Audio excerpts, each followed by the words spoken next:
Olá pra você, seja muito bem-vindo a mais um episódio do Café Solitário Podcast. Eu sou o Rezin e cara, foi uma semana complicada. Foi uma semana complicada, não em questão da minha vida, porque, na minha vida continua a mesma coisa, estou tentando ajeitar algumas situações, mas em questão da Copa. O Brasil foi eliminado por uma seleção absurdamente sem história nenhuma no meio de uma Copa do Mundo. Cara, que vergonha, cara, que vergonha. Mais vergonhoso ainda foi ver um time sem vontade de marcar nada. O jogo inteiro, os caras sem vontade, os caras só caminhando em campo. Ai, pelo amor de Deus, quando os caras perderam, quando o Bruno Guimarães perdeu aquele pênalti, quando ele colocou a bola pra bater, aí eu vi ele olhando pro chão. Dava claramente pra ver ele pensando, cara, eu não posso errar, eu tenho que acertar, eu não posso errar. Ele cagando de medo. Já vi, perdeu. Eu me lembrei da mesma situação eu não me lembro se era a Copa do Mundo, acho que era, que um grego, Gekas, sei lá como que fala, ele tava indo pra cobrar o pênalti que era decisivo pra Grécia continuar na disputa ou ser eliminada. Ele estava com a mesma expressão do Gekas. Mesma expressão, olhando pro chão, com aquela cara, e tudo que você pode se confundir que é uma cara de cara concentrado, mas não, é uma cara de cara que estava tremendo. E aí, ele perdeu o pênalti. Eu lembrei na hora, assim, veio como um estalar de dedos, na hora, a imagem do Gekas na minha cabeça, o Bruno Guimarães ali olhando pro chão, e eu, puta que pariu, perdeu. Aí ele foi lá, e ele perdeu. E pra variar, os dois gols foram em cima de quem? Foram em cima do... Não foi... O primeiro gol foi num cruzamento que foi em cima do Danilo, de novo esse merda, que não pressionou a marcação em cima do cara. Não foi em cima do cara para impedir o cruzamento, nem para dificultar o cruzamento. Porque se ele pressiona o cara cruza a bola e a bola desvia, e sei lá, e aí esse desvio tira o Haaland da jogada e não acontece o gol. Sabe? É por isso que você tem que pressionar a linha de fundo, você não pode deixar o lateral cruzar. E aí o que aconteceu? Claro, de todos os, se eu não me engano, 10 jogos que 8 ou 10 jogos que o Haaland jogou contra o Gabriel Magalhães, né? Ele fez gol em 7 jogos, sei lá, uma coisa assim. Ganhou em 7 disputas diretas contra ele. E aí esse Gabriel vem me falar que ele sabe como parar o Haaland. Meu ovo, cara, meu ovo. O Haaland caminhando em campo, caminhando nos 2 gols, ele tava caminhando, literalmente caminhando. Como se ele estivesse passeando no parque. E ele foi lá e fez o gol. Aí o segundo gol, mais uma falha de marcação de quem? Do Danilo. E se eu não me engano tinha o Marquinhos na volta ali. O Marquinhos também é outro fraco na seleção. Fraco. Ele tem sorte, no PSG tá o time muito bom e extremamente ajeitado para ele ganhar título, porque ele é fraco. Sempre foi. E ninguém fala nada também desse cara.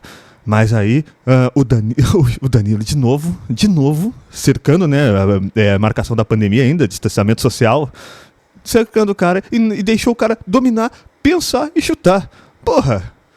Desde quando? Cara, desde que o futebol se instalou pela sua rapidez e sua intensidade, que o cara não pode deixar mais os jogadores pensarem muito no que fazer, porque agora que assim ficou o futebol, de uns anos pra cá, né? Acho que é uns 15, 20 anos pra cá. E, cara, desde que isso aconteceu, você não deixa o centroavante, artilheiro do time, referência do adversário, dominar a bola na entrada da grande área, pensar e chutar. Você não pode fazer isso. Filhos da puta foram lá e deixaram. Parabéns. É isso aí, não tem mais o que fazer. Aí no final, não restando mais nada, o Ender que me pede ainda um gol, né? Pede um gol feito. Eu também não sei porque acharam que ele era o Pelé da geração aí, porque, nossa senhora, fizeram todo um escarcéu para ele ser titular. Mas eu entendo também, é jovem tomou a decisão errada, é normal. Agora, chegou o pênalti, teve o segundo pênalti. Aí, quando o Neymar pegou, pra bater a bola, eu já pensei, é gol. É gol, o cara não erra pênalti. Ele não erra pênalti. E aí, a imagem que não sai da minha cabeça é ele chegando, ele falando pro goleiro: onde tu quer que eu bata? Onde quer que eu bata? Isso é do caralho. Isso é do caralho. Não é arrogância, não é essas merdas. Não, é simplesmente confiança. Confiança. Isso é demonstrar confiança. Diferente do Bruno Magalhães, estava todo cagado, olhando pro chão, nem olhava pro goleiro. Aí eu. Neymar chegou ali. Onde tu quer que eu bata? Onde quer que eu bate? Pode escolher. E aí foi lá e fez. Normal. Como sempre. Ele fez. E aí. O que acontece? Aí teve a confusão ali, claro. Tentou ganhar uns segundos. E não deu. Até ganhou. Porque chegou numa bola ali. Logo na sequência. Ele lançou pro Casemiro. O Casemiro dá um balãozinho pra área. Todo cagado. E perdeu o ataque. Acabou o jogo. Olha que legal. Aí tudo cagado pelo Casemiro. No final. Que legal. Mas assim. Apesar dos pesares, apesar de todos esses problemas que o Neymar teve na seleção, todos esses problemas que ele teve com preparação física, todo esse negócio, apesar disso, na seleção ele nunca se escondeu. Nunca se escondeu. Quem se escondeu a Copa inteira, ainda assim, foi Vinícius Júnior. Ele fez 4, 5 gols. Cara, ele teve a oportunidade, como sempre, na correria, a oportunidade, pegou a bola, fez o gol. Tá, beleza, show. E ele sumia do jogo. Ele fazia um gol e sumia do jogo. Desaparecia o jogo inteiro. Aí contra a Noruega, onde o principal jogador era pra ser ele, né, já que o Neymar estava no banco, o principal jogador era pra ser ele se escondeu o jogo inteiro. Primeiro que não marcou saída de bola do zagueiro, não marcou nada, ficou só olhando. Todo mundo ficou só olhando os caras à distância trocando passe. Todo mundo só ficou olhando, não pressionaram nem um instante. Aí ele teve uma chance, aí depois ele teve outras oportunidades de jogada perigosa, em que ele fez o quê? Como sempre, de novo, tropeçando nas próprias pernas, tropeçando na bola, porque ele é assim, ele só ganha na correria, ele não tem habilidades. Não tem habilidade, nossa, que fenômeno. Ele ganha na correria.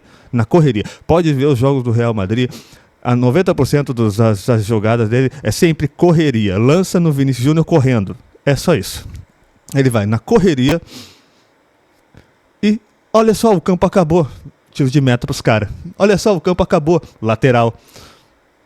Porra, né? Toda hora, toda jogada que chegava nele morria nisso. É incrível. Eu não digo que ele não é habilidoso. Ele tem uma habilidade, ele tem uma certa habilidade. Senão ele não estaria totalmente no Real Madrid. Mas ele não é tudo isso. Ele não é um craque. Assim como o Rafinha não é um craque. Assim como o Bruno Guimarães não é um craque. Assim como, sei lá, quem mais estava ali naquela porra daquela seleção? Tanto nome insignificante. Igor Thiago foi levado. Porra do caralho, cara. Igor Thiago. Mas, sei lá. O nosso principal jogador, na verdade, que deveria ser a nossa esperança nossa esperança no campo era o Estevão, mas o Estevão se machucou. A gente ficou sem o principal jogador. E aí o nosso principal jogador é um cara que se esconde sempre que o jogo tá grande. Pelo menos como pela seleção. No Real Madrid ele não se esconde, eu não sei porquê. Mas na seleção ele se esconde. E muito. Ele sente o peso da camisa. Talvez seja isso. Com toda certeza eu acho. Eu acredito que seja isso. Sente o peso da camisa. Mas é isso aí. Também, sei lá. Mas sei lá. É isso aí, foda-se. Acabou aí, caímos na Copa de novo, pela Noruega, e também acho incrível que nunca na história o Brasil conseguiu ganhar desse time. Eu não entendo porquê, eu não entendo como. Várias histórias de vários times recheados de craques e nunca conseguiu ganhar dessa seleção, cara. Eu acho impressionante. Mas é isso aí.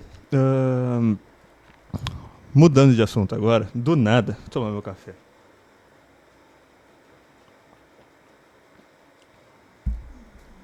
Antes de mais nada, vão falar, Neymarzete, os caralho. Não, cara, não, cara. Eu tô aqui, eu vejo a qualidade do jogador, a verdade do jogador.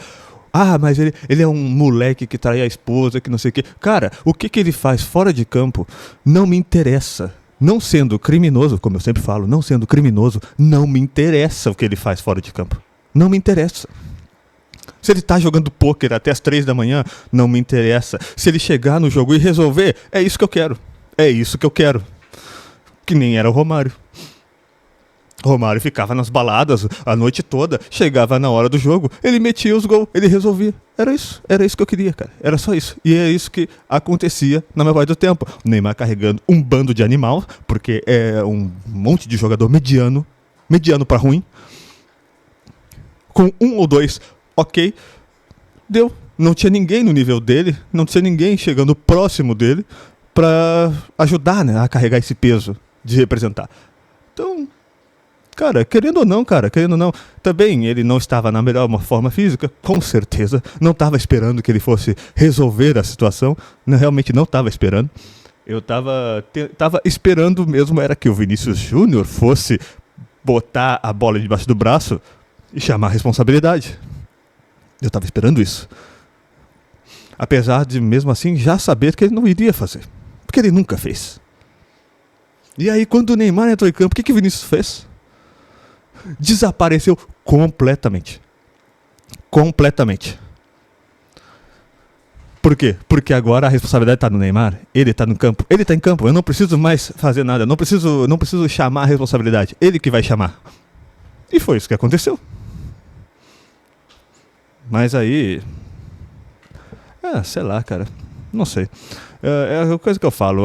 O Vinícius Júnior pode ser o cidadão mais perfeito do mundo fora dos gramados, ali na vida pessoal. Se ele não resolve no campo, eu não quero ele no meu time. Simplesmente isso. Se ele não resolve, eu não quero ele. Se ele não tem a capacidade de chamar a responsabilidade e ir pra cima dos caras e motivar o pessoal e dar a vida pra ganhar, eu não quero ele no meu time. Tô pouco me fudendo pro cidadão incrível que ele é. Tô pouco me fudendo. Então, sei lá. É isso. Agora, a minha esperança agora está realmente no Estevão. Em 2030, Estevão é o grande nome da seleção. Não vem com essa de Vinícius Júnior, não. Não é ele. Já vimos por 2 Copas. 2 Copas? Não me lembro se ele jogou a última Copa. Bom, já vimos, pelo menos nessa Copa, que ele não tem essa capacidade. Não tem. Vai ser Estevão, e é isso aí. Porque o Estevão, sim... Ele é um jogador diferenciado. Ele sim é diferenciado. Ele tem qualidade muito superior do que o Vinícius Júnior. Muito.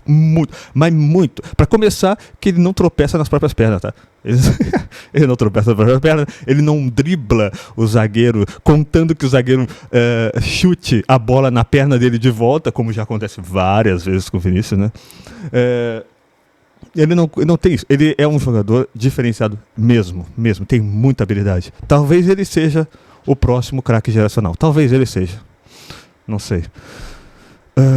Se bem que ele tá naquele time merda lá do Chelsea. Então, sei lá. Pode ser que ele desapareça. Ou seja podado. Não sei. Mas... Cara... É isso. Mudando água pro vinho. Eu tava com uma vontade de aprender um piano clássico. Não sei por que me deu essa vontade. Não sei por quê. Mas eu sei que é muito legal. E é uma situação boa. Porque assim, se você pensa, piano clássico é muito difícil. Difícil pra caralho. Eu não tenho muita coordenação motora se eu tiver que agir com os braços e os pés juntos. Se eu tiver que fazer isso ao mesmo tempo, eu não consigo. Eu não tenho coordenação motora para isso. E o piano também precisa de coordenação motora. Assim como a bateria também precisa. Mas eu sou horrível com percussão. Horrível. Agora, se eu pegar talvez o piano... Um piano seria interessante. Porque mesmo que eu tenha que usar os pés e as mãos juntos, não vai ser... E pelo menos eu acho com tanta frequência e de forma tão frenética quanto uma bateria. Eu acho. Eu posso estar falando com uma besteira gigantesca. Não sei. Esse podcast é só pra falar um monte de besteiras. Mas é isso. Depois de eu dar minha opinião fecal sobre futebol agora, eu tô dando minha opinião fecal sobre pianos. É isso.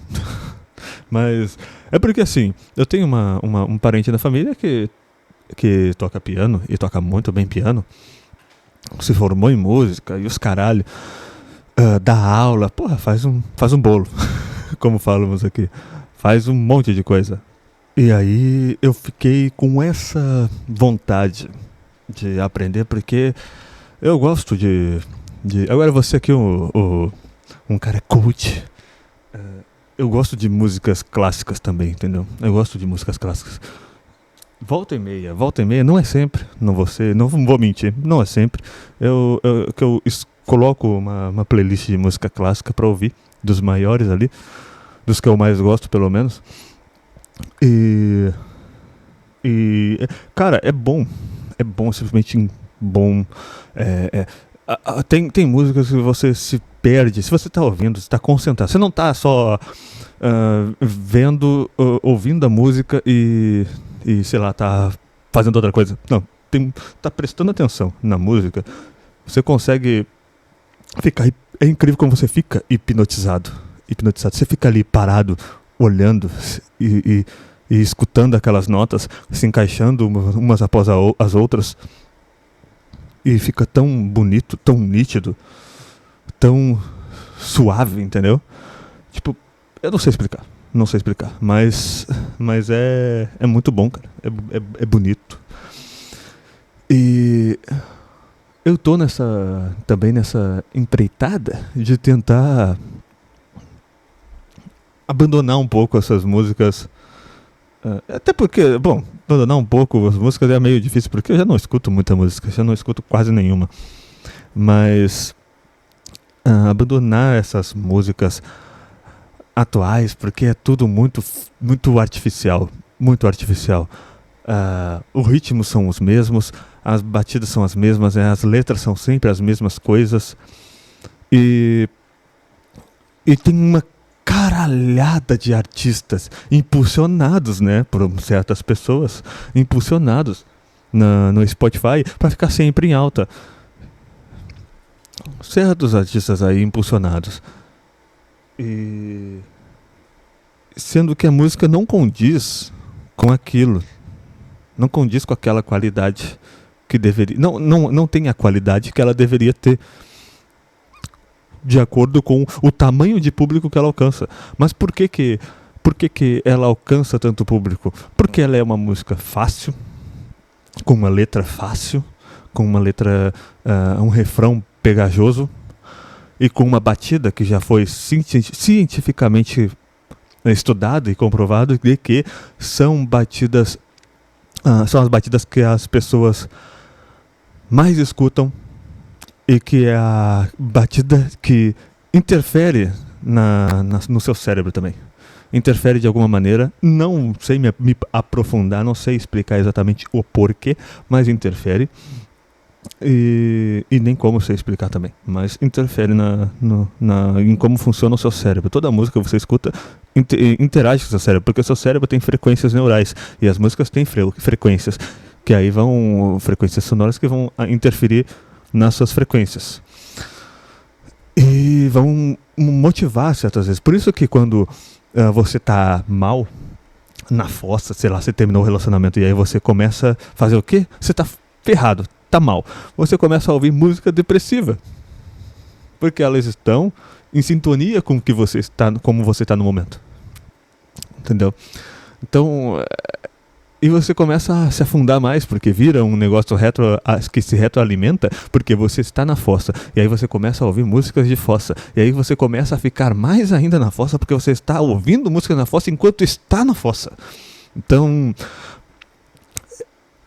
tudo retroalimenta e é foda. Eu não sei porquê, porque eu não escuto mais tanta música como antes. Eu quase não escuto música.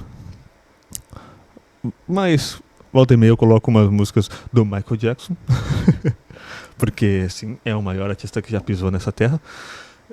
E fico escutando porque, cara, é bom pra caralho. É bom pra caralho. São músicas muito trabalhadas, são músicas muito boas, de verdade, boas. Elas não são a mesma coisa. Não são a mesma coisa. Cada música é diferente uma da outra. Eu acho incrível. Incrível. E... Caramba, o café tá esfriando muito rápido. E... Se eu for parar pra pensar nessa questão das músicas ruins, cara... Tipo, claro, aí já tem uma questão de gosto também. Gosto também é uma coisa que, né, é que nem cu, cada um tem o seu. Mas a gente tem aquela coisa cientificamente comprovada de que músicas clássicas, né, e você pode incluir essas músicas de piano, essas coisas tudo aí, elas são mais complexas e são mais... como é que eu posso... mais... Elas são são músicas que exigem um intelecto maior, vamos dizer assim. E, cara, não sei se é verdade, mas eu sei que como as músicas atuais elas são muito fáceis de ser feitas, realmente não precisa de um intelecto muito grande para processar essas músicas, porque você já está acostumado e são fáceis. São ritmos e coisas e melodias muito simples, feitas de maneira muito simples, só para... como é que eu digo? Como é que podem falar? Só para ficar... Só para estourar. Só para estourar.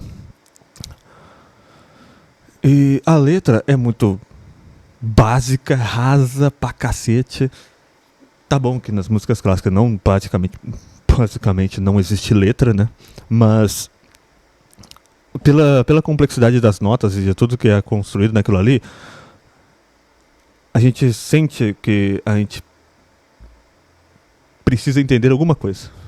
Pelo menos quando eu escuto uma música assim, eu olho assim e eu penso, cara, essa é muita coisa pra mim processar vindo desse som aqui, é muita coisa pra processar. Eu não tô aqui sendo, meu Deus, os antigos são muito melhores, os atuais são umas bostas. Não, eu não sou um saudosista. Eu só tô falando com base no que, nos estudos científicos que fizeram, da realidade que acontece. As músicas atuais são mais fáceis de ser feitas, são mais fáceis de ser processadas. As antigas, vulgo clássicas de piano, são muito mais difíceis. Muito mais difíceis. E... É complicado. Eu não sei explicar bem a situação. Mas é complicado porque parece que o cara tá só... Que como algo muito... É muito raro que eu faça isso, mas quando parece que eu tô dizendo que quando eu coloco uma música clássica eu estou me sentindo muito mais inteligente que todo mundo. Mas não é isso. Eu me sinto, pelo contrário, eu me sinto mais burro, porque tem música que o cara, por mais que seja agradável aos ouvidos, tem muita informação ali que você não consegue captar. Tem muito som. Tipo, se você for ouvir uma música com guitarra, baixo, contrabaixo, bateria e, sei lá, algum outro instrumento ali no meio, você vai conseguir, alguns não, mas você vai conseguir identificar o baixo, você vai conseguir identificar. A guitarra não tem como, porque é uma gritaria a guitarra. E a bateria também. Só que você vai conseguir identificar todos os instrumentos detalhadamente do que eles estão fazendo. Você não vai... A sua guitarra não vai poluir o som e tapar o contrabaixo, o som que o contrabaixo está fazendo. Porque tem alguma complexidade ali feita, tem alguma coisa ali feita, mais trabalhada, que impede disso acontecer. E claro, você também tendo um pouco mais de conhecimento musical, né, não sendo só uma pessoa que escuta músicas porque sim, porque, sei lá, virou trilha sonora, mas você gostando de fato daquilo e tendo um pouco mais de noção musical, você vai conseguir entender isso aí, entendeu? Por isso que produtores musicais, eles têm esse conhecimento muito maior do que a gente, e eles conseguem identificar erros que quando a banda foi gravar, ele consegue identificar esses erros que a banda não viu, entendeu? Então, é muito difícil. Opa, bati no microfone aqui. Mas é muito complexo esse tema. E música, como um todo, é complexo. Não existe uma coisa muito clara de música boa e música ruim. Existe música complexa e música simples. Pode ser que musicalmente, uma pessoa formada em música, que aí vai baixar a carteirada dela de não, eu faço música, ou eu fiz música, então eu sei o que eu tô falando. Tá, pode ser. Mas você chegar e ver um músico falando que essa música é musicalmente ruim, é uma coisa. Agora, ela chegar e falar, essa música é musicalmente ruim, mas no que ela se propõe, ela é boa, que no caso essa música é tecnicamente ruim, mas ela se propõe a estourar, a ser um hit. E ela conseguiu, é isso, deu. Ela fez o seu papel, ela cumpriu o que ela queria fazer. Ou a música diz o que ela queria dizer, mesmo sendo tecnicamente mal feita, mal conjuntada, mal escrita. Se ela cumprir de transmitir a mensagem que ela quer, ela é uma música boa, porém tecnicamente ruim. É meio complexo. Isso foi um debate que eu tive com o integrante da minha família que, né, é formado em música e tudo mais, e ela foi falando sobre isso. Foi um debate meio complicado de complicado de se entender bem, porque sei lá, eu sou um leigo que estava tentando entender e defender um ponto que eu tinha. Mas aí, meu ponto talvez não estivesse tão certo, porque eu sou um leigo no assunto. Então eu não me apeguei muito a isso. Não me apeguei muito ao meu argumento. Porque, como eu falo, né, eu nunca discuto de verdade, eu nunca debato de verdade com uma pessoa por muito tempo se eu não tiver certeza do que eu estou falando. Se eu não tiver certeza. Se eu tenho certeza que é isso, eu vou falar, vou levar a minha ideia até o fim. Agora, se eu não tenho muita certeza, eu vou lá, eu tento. Se eu ver que se eu tô ficando sem muita saída, que meu argumento não tá muito sólido, aí é isso aí, eu deixo ir. E vai embora. Então, se você for ver os sons, voltando para os sons, se você for ver os sons da música clássica, é muito incrível, cara. Aquela calmaria, que aí às vezes vem uma agitação, aí vem uma agitação dentro da calmaria que você fica, meu Deus, como é que o cara conseguiu fazer isso? Cadê ela brigando agora? Como é que os caras conseguiu fazer isso? Como é que ele conseguiu fazer isso? Como é que ele, com 10 dedos, ele conseguiu fazer toda essa conjuntura aqui, cara? Como é que ele fez se encaixar essa coisa? É difícil, cara. É foda. É bem complicado. E eu tenho um certo quê na minha personalidade de sempre que eu vejo uma coisa muito difícil que eu não entendo nada, eu quero entender. Eu quero me esforçar para entender. Mas tem coisa que eu realmente não consigo. Então, sei lá, só tô com essa nova vibe agora. É isso aí, eu acho. Eu vou ficando por aqui. Não tem mais nada que eu possa dizer. Eu acho que não. Acho que eu quero... E se eu tivesse dinheiro, eu iria comprar um piano. E eu ia começar a fazer aulas de piano. E aulas de piano são muito caras. Mas é isso. Fica aqui mais um interesse que eu não sei quando eu vou começar a ingressar nele. Vou ficando por aqui. Obrigado por me ouvir. Não tem muito mais o que falar mesmo. O café já está frio. Eu acho que vai chover. Nos vemos no próximo episódio. Fiquem com Deus. Valeu, falou e eu fui.